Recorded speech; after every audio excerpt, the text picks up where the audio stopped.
अगर आपकी H1B नौकरी चली गई है और आपने कुछ भी एक्शन नहीं लिया तो हर बीतता दिन आपको इल्लीगल बना रहा है। जी हाँ, H1B वीज़ा पर अगर 60 दिन तक कोई नई नौकरी नहीं मिली या फिर वीज़ा स्टेटस नहीं बदला तो आप ओवरस्टे में चले जाते हैं। और ये कोई छोटी बात नहीं है। इसका मतलब है अनलॉफुल प्रेजेंस शुरू, डिपोर्टेशन का खतरा और फ्यूचर वीज़ा रिजेक्ट होने के पूरे चांसेस। तो अब सवाल उठता है कि ये 60 दिन गिनते कैसे हैं? क्या इसके अंदर H1B ट्रांसफ़र हो सकता है या फिर B2 या F1 वीज़ा पर जाना सही होगा? और हाँ, अगर ओवरस्टे कर गए तो डैमेज कंट्रोल कैसे करेंगे? इस वीडियो में हम आपको हर एक क्वेश्चन का आंसर देने वाले हैं। बहुत आसान भाषा में पूरी पिक्चर आपके सामने क्लियर कर देंगे। Hi everybody, I am Neha and you are watching NBT take care. अगर आपकी H1B वीज़ा वाली नौकरी खत्म हो जाती है, मतलब आपने रिज़ाइन किया या फिर कंपनी ने अगर आपको निकाल दिया, तो USCIS आपको 60 दिनों का ग्रेस पीरियड देता है। ये ग्रेस पीरियड एक तरह से बफर टाइम है जिसमें आप नई नौकरी ढूंढ सकते हैं, स्टेटस चेंज कर सकते हैं या फिर अमेरिका छोड़ सकते हैं। शर्त ये है कि आपका I-94 वैलिड होना चाहिए। अगर I-94 एक्सपायर हो गया है तो ग्रेस पीरियड आपको नहीं मिलने वाला है। बहुत सारे लोग कंफ्यूज्ड रहते हैं कि 60 दिन कब से गिनना शुरू होता है। तो इसका रिस्पॉन्स है लास्ट वर्किंग डे से। मतलब अगर आपकी नौकरी 10 जून को ऑफिशियली एंड हुई है तो 11 जून से लेकर 9 अगस्त तक आपके पास सिर्फ और सिर्फ 60 दिन है।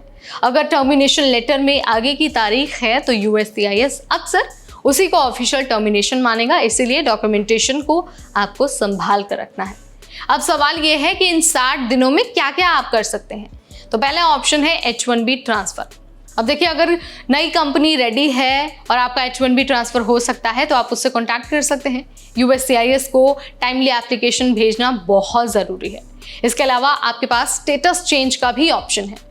अब देखिए, अगर नौकरी आपको नहीं मिलती है तो आप विजिटर वीज़ा यानी कि जो B2 B1 वीज़ा है वो, या फिर स्टूडेंट वीज़ा यानी F1 वीज़ा के लिए अप्लाई कर सकते हैं। इससे क्या होगा, आपको अमेरिका में और समय मिल जाएगा, लेकिन आपके पास जेन्युइन रीज़न होना चाहिए, ये बहुत इंपॉर्टेंट है। इसके अलावा जो थर्ड ऑप्शन है वो है अमेरिका छोड़ना। अब देखिए, अगर आप ना ही नौकरी ढूंढ पाते हैं और ना ही अपना स्टेटस चेंज करा पाते हैं तो आपके पास कोई और रास्ता नहीं बचता है और आपको अमेरिका छोड़ना पड़ता है। ये सबसे सेफेस्ट ऑप्शन होता है, इससे आपके रिकॉर्ड में ओवरस्टे नहीं जुड़ता है। लेकिन अगर आपने 60 दिन पूरे होने के बाद भी अमेरिका में रुकना जारी रखा तो आप आउट ऑफ स्टेटस हो जाते हैं। और अगर USCIS को पता चल जाता है कि आप अनलॉफुली रह रहे हैं तो फ्यूचर में H1B या फिर ग्रीन कार्ड रिजेक्ट हो सकता है। एम्बेसी से वीज़ा मिलने में दिक्कत आती है। एक्सट्रीम केसेस में डिपोर्टेशन तक हो सकता है। यानी अगर आप 180 दिन से ज़्यादा ओवरस्टे करते हैं तो 3 साल की एंट्री बैन भी लग सकती है। अगर 1 साल से ज़्यादा ओवरस्टे करते हैं तो 10 साल की एंट्री बैन आपकी हो सकती है। अब आपको ये बता देते हैं कि अगर 60 दिन आपके निकल गए हैं तब भी आपने कोई एक्शन नहीं लिया है तो आपको क्या करना है।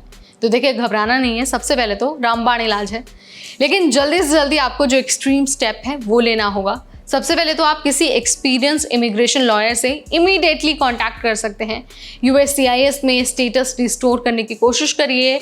इसके अलावा अगर कोई इमरजेंसी सिचुएशन है, जैसे फैमिली इमरजेंसी है या फिर मेडिकल सिचुएशन है या फिर मेडिकल रीज़न है, तो उसे प्रॉपरली आप डॉक्यूमेंटेशन उसका कराइए।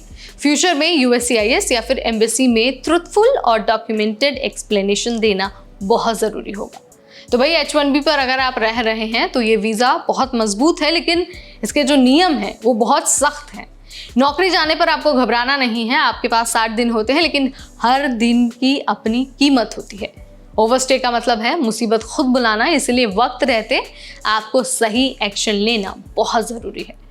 तो यहाँ पर मैंने आपको बता दिया है कि ओवरस्टे का मतलब क्या है, किस दिन से उसे गिना जाता है और आपके पास क्या ऑप्शन है। और अगर आप ओवरस्टे कर जाते हैं और आपने कोई एक्शन नहीं लिया तो आपके पास किस तरह के ऑप्शन बचते हैं।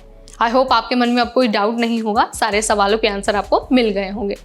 इस वीडियो में फिलहाल इतना ही। Till then, this is me Neha Upadhyay signing of.